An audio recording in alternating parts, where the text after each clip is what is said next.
Welcome back to Inherited Dawn, a One Piece podcast. We are diving deep into the East Blue today with Chapter 13, Treasure.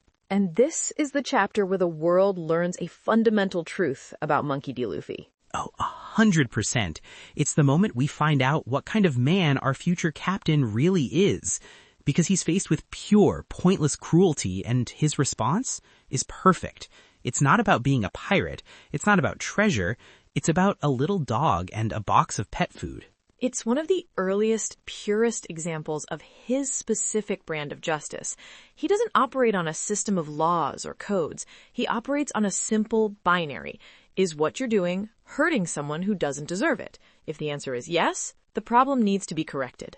Immediately. Exactly. And look, if you believe in that kind of justice, if you want to be on a crew that stands up for the little guy no matter what, you know where to find that subscribe button. It helps us keep the ship sailing. Now, let's get into it, because Orangetown is in chaos. So we open right where we left off. Richie, the lion, had just mauled Luffy, and Boodle, the mayor, is in shock. He and Nami are looking at this giant lion thinking there's no way anyone could have survived that. Oda does a great job with the framing here. Richie is immense, filling the panel, and all we see of Luffy is his hat on the ground. It's classic visual storytelling to make you believe the hero is down for the count. And Boodle is just beside himself. He's demanding to know why Luffy is even here, what business a pirate has in his town. It's that classic protective mayor energy. He loves his home. You feel for this guy immediately. He's seen his town terrorized, and now this other weirdo in a straw hat just shows up and adds to the mayhem. From his perspective, Luffy is just another problem. He has no frame of reference for a pirate like Luffy. To him, and to Nami at this point, the word pirate means one thing: selfish, destructive, and greedy. And then Oda just pulls the rug out from under all that drama with pure, uncut Luffy energy. The hat twitches, and he just pops up.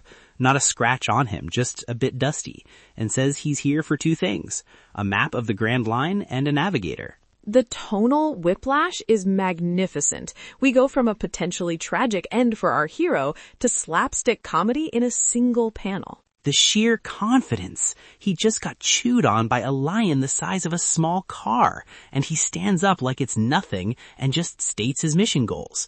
That's Luffy. He's got a one-track mind, and physical damage barely registers on it. It's not just his rubber body that makes him resilient. It's his entire mentality. A problem is just a thing in the way of the next thing. The lion was a thing. Now, onto the map and the navigator. Nami's face is just disbelief. She can't process this kid. He doesn't act like any pirate she's ever met. He's too simple, too direct, too rubbery. This is the first time she's seeing his devil fruit ability in action. Even if she doesn't understand what it is, all she sees is the impossible. It's another crack in her rigid worldview that all pirates are the same. Meanwhile, Mohji the Beast Tamer and Richie head over to the pet food shop, and standing guard right at the door is Chouchou, just this little white terrier-looking dog. This tiny dog refusing to let this giant lion and his tamer into the store. Mohji just laughs at him. He thinks it's a joke. He's the self-proclaimed beast tamer, and he sees this tiny animal's defiance as an insult to his profession. He literally says, "Don't make me laugh." But it's not a joke at all. Chouchou fights him. He goes right for Richie. It's completely hopeless, this tiny little dog against a monster of a lion, but he fights with everything he has. The paneling here is so good. You see this little blur of white fur lunging at this colossal mane. It's pure, undiluted courage. He's not protecting the store. Mohji doesn't understand. Chouchou is protecting his treasure, the memory of his owner. That shop is the last thing he has left of him. We learned from Boodle that the owner was his friend who got sick and passed away. Chouchou is still waiting, guarding the shop just like he did when his master was alive. That's the heart of it right there. It's not about the building, it's about the promise. It's about waiting for his master to come back. That's a theme that just echoes through this entire series. The promises people make and the lengths they'll go to keep them. We're going to see it with Laboon, with Sanji, with Dr. Hirulik's flag. It starts here, with a little dog guarding a pet shop. And Mohji, the Beast Tamer, is completely incapable of understanding that kind of loyalty. He sees an animal's heart as something to be broken and controlled through force. He can't comprehend a bond that transcends a master's physical presence. It's a fundamental failure on his part, and it reveals him to be a fraud. A true master of beasts would understand and respect that kind of spirit. He gets beaten, of course. Richie is too much for him. A single paw swipe sends him flying, but he never gives in. He gets right back up, bloody and bruised, and stands his ground again.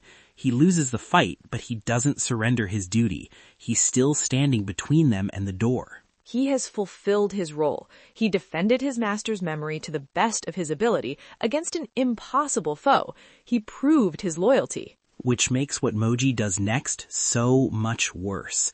It's one of the first truly despicable acts we see in the series. He's so angry that this little dog bit him, that he showed him up, that he just burns the whole place down. Just pure spite. There was no reason. He'd already won the physical confrontation. He had access to whatever was inside. This was about ego. This tiny, insignificant creature, in his eyes, defied him. So he decided to destroy not just the dog's body, but its entire world, its reason for being. It's so pathetic. This big, tough-talking pirate with his giant lion is so insecure that the defiance of a 10-pound dog makes him commit an act of ultimate cruelty. He didn't just burn a building, he tried to burn a memory. He tried to burn a promise. It's an important distinction Oda makes throughout the story. There are pirates who are ambitious, who fight for their dreams like Luffy, and then there are those who are just cruel because they are small-minded and weak, and they take it out on those who are even weaker than them. Mohji is firmly in the latter category. And that's when Luffy shows up. He was looking for Zoro, but he finds this instead. The pet shop in flames, and this little dog just barking his heart out, watching the last piece of his world turn to ash. It's a powerful image. The smoke, the embers, and this one small, defiant creature refusing to be silent in the face of loss. He can't fight anymore, but he can still bear witness. He can still protest the injustice with his voice. You can just feel the switch flip in Luffy's head. The panel focuses right on his eyes, shadowed by his hat. The goofy grin is gone. The mission just changed. It's not about Zoro anymore. It's not about the map. It's about this. This is wrong, and it has to be fixed. It's the first time we see Luffy get truly, quietly angry on behalf of someone else. So Mohji and Richie are walking away, triumphant, and they run right into Luffy. He's just standing there, blocking their path. No big entrance, no dramatic speech. He's just in the way. Mohji can't believe it. He literally just saw Richie maul this kid. He asks how he's still alive, and Luffy gives him the simplest, most confusing answer possible. I'm a rubber man. And they have no idea what that means. It's such a perfect Oda line. It's not a boast, it's not a threat. It's just a statement of fact, delivered so plainly that it's more intimidating than any threat could be. Luffy doesn't deal in hyperbole when it comes to his own abilities. He is what he is, and he lets the results speak for themselves. It's like the sky is blue, water's wet, and I'm a rubber man. It's a fundamental law of the universe that you are now going to have to deal with, Mohji. Moji's not having it. He just sicks Richie on him again. Finish him off, he yells. And this is the moment. This is what makes Luffy different. He doesn't even flinch. Not one bit. Richie comes charging in, jaws wide open, and Luffy just puts one hand up. Gum Gum, pistol. It's not even named here, but that's what it is. The arm stretches back. No, this is even before the pistol. He just stops the lion's attack with one arm. Just holds him. You're right. You're absolutely right. Oh my god, it's even better. I always get so excited for the pistol, I forget the flex that comes before it. He just stops the charge cold. Richie, this massive beast that sent Boodle flying and mauled Luffy earlier, just slams into Luffy's arm and stops dead. The raw power of that, the sheer tensile strength of his rubber body is just, It's the perfect defense. It's a perfect visual demonstration of his power. All of Richie's kinetic energy, all that force from his charge, is completely absorbed and nullified by Luffy's rubber body. It's not about matching strength with strength. It's about his unique property completely negating his opponent's greatest weapon. Mohji's mind just breaks. He sees the impossible happen, and then he puts the pieces together. The weirdness, the survival, the rubberiness. He realizes Luffy ate a devil fruit, just like his captain Buggy. The sheer terror on his face is priceless. He thought he was the weird one, the special one with his giant lion. Now he's facing a supernatural being. And the immediate fear is so telling. In the East Blue, a devil fruit user is a buggy man, a myth. 2 of them in one place is an apocalypse. He immediately starts begging for his life. All that tough guy swagger from 2 pages ago, gone. Instantly. He's a coward through and through. Please forgive me. But Luffy's response is ice cold. His face is still in shadow, his expression unreadable, but his tone is unmistakable. So cold. He looks right at him and says, "I'm not the one you should be apologizing to." Chills, man. Absolute chills. Because he's not fighting for himself. He never was. This whole fight is for Chouchou. He is acting as a proxy for the wronged party. He's not here for a personal grudge. He's here as an agent of justice. It's such an important line for establishing his character. It shows a level of empathy and moral clarity that is completely alien to the world of pirates as we know it so far. He understands who the true victim is, and he centers them, even in the middle of a fight. And then we see the first real named attack in action. He stretches his arms, grabs Mohji by the head. And there is the move that will become the Gum Gum pistol. The anime really makes this moment sing, but even in the manga, it's iconic. The arm stretches back, building up this incredible potential energy. And then it just rockets forward, yanks him in, and just slams him face first into the ground. It's over, just like that. No prolonged battle, no back and forth, just a swift, decisive execution of justice. He identified the problem, and he solved it, brutally and effectively. It's not a fight for sport, it's pest control. Mohji was a pest, and Luffy removed him. There's no honor to be gained from this victory, and Luffy isn't looking for any. That's a perfect way to put it. He didn't see an opponent. He saw something that needed to be put down because it was hurting someone who couldn't fight back. He's like a force of nature here, a force of karmic retribution. Just as it's over, Nami and Boodle arrive at the scene. They see the smoldering ruins of the pet shop, Mohji unconscious on the ground, and Luffy standing there. And Nami just loses it. She sees the destruction and immediately blames all pirates. It's this raw, visceral hatred. You know it comes from somewhere deep. This isn't just about a burned down building. This is a trigger. The sight of a pirate standing over the ruins of someone's life is a trauma she has clearly experienced before. She turns on Luffy. She's about to hit him, screaming about how she hates pirates, how all they do is use their power to take everything people hold dear. It's a line that will be recontextualized so powerfully later. And it's Boodle who stops her. The mayor, the man who was just fighting Luffy, holds her back. He tells her to stop, that even if she tried, she couldn't kill him. But it's more than that. I think Boodle already understands. He saw what happened. He knows who the real monster is here. He heard Chouchou barking, he saw the fire, and he arrives to see the person responsible for the fire taken out. He can put 2 and 2 together. He recognizes that Luffy isn't the cause of this problem. He was the solution. Boodle, who has every reason to hate pirates for what Buggy is doing to his town, is the first person in this arc to see that Luffy is different. And then comes the moment of the chapter, the absolute heart of it all. Luffy doesn't say a word to Nami. He doesn't argue. He doesn't defend himself against her accusations. He doesn't even acknowledge them. They're irrelevant to him. He just walks past her, over to where Chouchou is sitting in the rubble of his entire life. And he places a small, slightly singed bag of pet food on the ground in front of the dog. It's the only thing left, the only thing he could save from the fire. While Mohji was burning everything down, Luffy must have run in there, into a burning building to grab this, one bag of dog food for this little guy he just met. If that doesn't tell you everything you need to know about Monkey D. Luffy, I don't know what will. It completely short-circuits Nami's worldview. She's left standing there just wondering why a pirate would do something like that. It doesn't compute with her experience. Pirates take. That is the fundamental rule she has built her life around.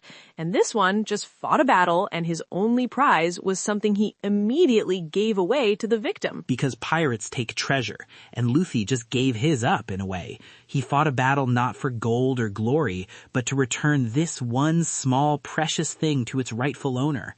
That bag of food was the treasure in this chapter. It's right there in the title. It reframes the chapter's title completely. The treasure wasn't the map or what Buggy has. It was Chouchou's memory, his reason for waiting, and the one piece of it Luffy could salvage for him. Oda is explicitly teaching his definition of treasure. It's not about monetary value, it's about sentimental value. It's about the things people hold dear. And Chouchou gets it. He looks at the food, looks at Luffy, and you can just see the gratitude, the understanding. An animal understood Luffy's heart better than any of the humans in that moment.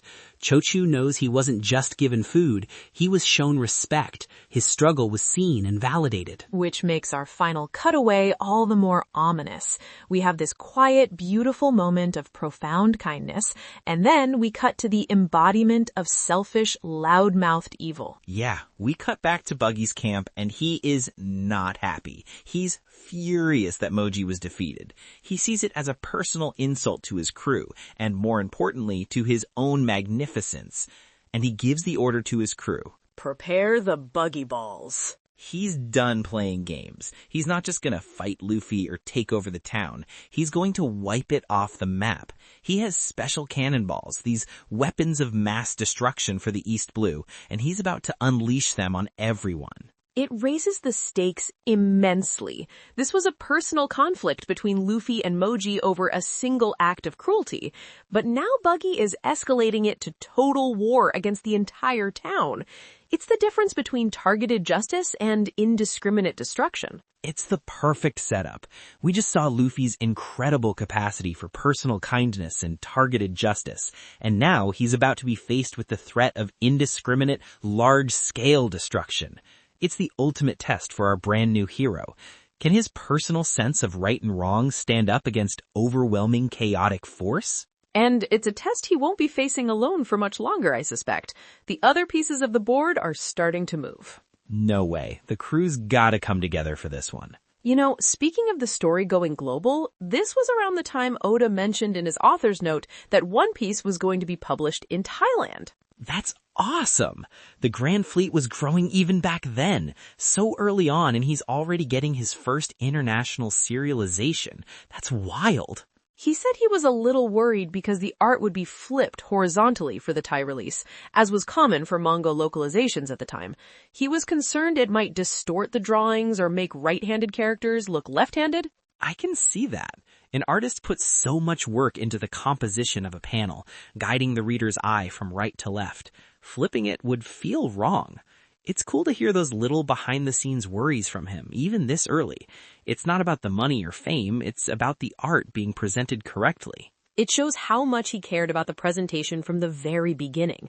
Every detail mattered to him, and he wanted every reader, no matter the language, to have the intended experience. He's always been a perfectionist. You can see it in every line. All right, that brings us to the end of the chapter. A moment of quiet kindness followed by the promise of overwhelming destruction. What a combo. It leaves you desperate for the next one. We love to hear what you guys think is the most underrated moment of kindness in the series. Let us know in the comments. For this arc, it's gotta be this one with Chouchou, right? Drop a like if you agree. Now let's get to predictions for Chapter 14. Okay, I'll start. My first prediction is about Boodle. We're going to see him step up. When those Buggy balls are being wheeled out, he's going to stand in their way. He'll try to reason with Buggy or make some kind of heroic stand to protect his town, solidifying him as its true guardian, even if he's powerless. I love that. My first one is for Nami. Her world is officially rocked. She saw Luffy do the most unpirate-like thing imaginable. I predict she isn't going to run. She's going to stick around, maybe reluctantly offer some tactical advice to Luffy on how to deal with Buggy's crew. Not because she trusts him, but because Buggy is the bigger, more immediate threat to the town and her potential payday. A pragmatic alliance. That fits her character perfectly at this stage. Okay, my second prediction, we're going to learn more about Buggy's specific grudge. He's not just a random pirate sacking a random town. The level of force he's preparing, the Buggy Balls, feels personal and theatrical. I think we'll get a flashback or a line of dialogue that reveals he has a specific history with Orangetown, or perhaps its founder. It feels too specific to be random. Ooh, that's a good one. History. Okay, my second prediction, Zoro wakes up. He's been down to the count since that Buggy Ball surprise attack. I think he's going to wake up, find out what's going on, and we're going to see the first real Straw Hat duo fight. Luffy will be focused on Buggy, and Zoro will take on his second in command, Kabaji the Acrobat. We need to see what our boy can do against another swordsman. It's time for the monster trio to start forming, even if it's just a duo for now.